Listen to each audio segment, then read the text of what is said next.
জিকির তো কম করি নাই, তাহাজ্জুদ তো কম পড়ি নাই। আল্লাহ বলবেন তাই? এত তাহাজ্জুদ পড়েছিস, আমি যে চোখ দিয়েছি এই চোখের নেয়ামতের শুকরিয়াই তো তোর আদায় হয় না।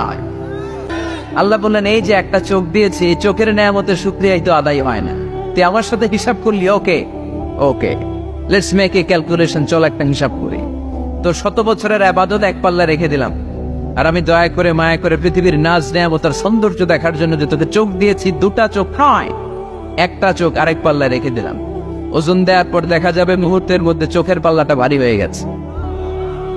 আল্লাহ বলবেন এখন হিসাব বলে you have to go to the hell fire, তোকে এখন জাহান্নামে যেতে হবে, যা জাহান্নামে যা।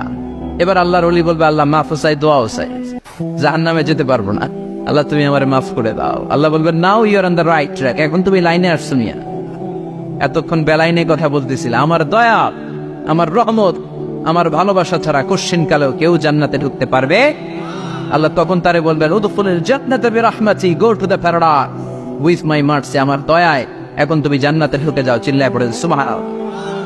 এজন্য মানুষ মাত্রই ভুল হবে, অন্যায় হবে।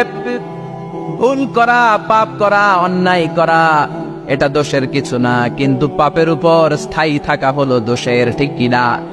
শয়তান ভুল করেছে, অন্যায় করেছে, সাথে সাথে যদি শয়তান তওবা করতো, ইবলিস রেও মাফ করে দিত কে?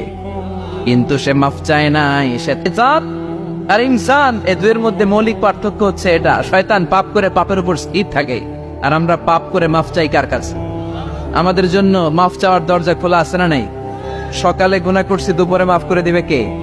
দুপুরে পাপ করছি, রাতে মাফ চাইলে ক্ষমা করে দিবে কে?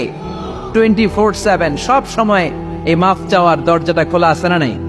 শুধুমাত্র কেবলমাত্র 2টা সময় আল্লাহ তাআলা তওবা কবুল করেন। এক হচ্ছে বাদাল গারগারা, বাদাল গারগারা, মালাকুল মাউত যখন এসে রূহ ধরে টান দেয়, তখন গলায় গরগর গরগর শব্দ হয়। মালাকুল মাউতকে দেখে ফেললে আর তওবার কোনো সুযোগ নেই। সাইয়েদনা মুসা আলাইহিস সালাম তার চাচাতো ভাই কারণকে বলেছিল সম্পদের যাকাত দাও, এ সম্পদ আল্লাহ দিয়েছে। কারণ বলে আল্লাহ দেয় না, ইন্নামা উতীতুহু আলা ইলমিন ইনদি, আমি আমার ইন্টেলেক্ট, আমার সৃজনশীলতা, আমার বুদ্ধিমত্তা খাটিয়ে সম্পদ উপার্জন করেছি। আমি